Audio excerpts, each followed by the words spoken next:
কুমিল্লার কাস্টমস কর্মকর্তা বুলেট বৈরাগে হত্যাকাণ্ডে পেশাদার ছিনতাইকারীরা জড়িত বলে জানিয়েছে র্যাব। যাত্রী সেজে ছিনতাইকারীরা ধারালো অস্ত্র দিয়ে আঘাত করে এবং চলন্ত সিএনজি থেকে মহাসড়কে ফেলে দিয়ে হত্যা করা হয় বুলেট বৈরাগীকে।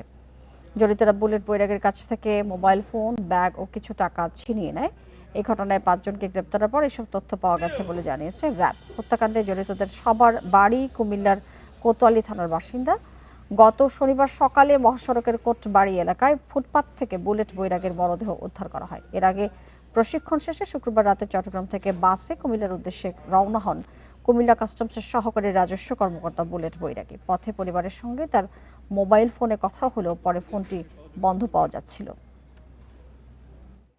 আমাদের কাছে একদম স্পষ্ট তথ্য প্রমাণ আছে, কারণ আমরা যাদেরকে গ্রেপ্তার করেছি তাদের যে মোবাইল বা হ্যান্ডসেটগুলো আমরা পেয়েছি, জব্দ করেছি, সেগুলো যখন আমরা প্রাথমিকভাবে যাচাই বাছাই করে দেখেছি, প্রত্যেকটি বিষয়েরই তথ্য প্রমাণ আমরা সেখানে পেয়েছি।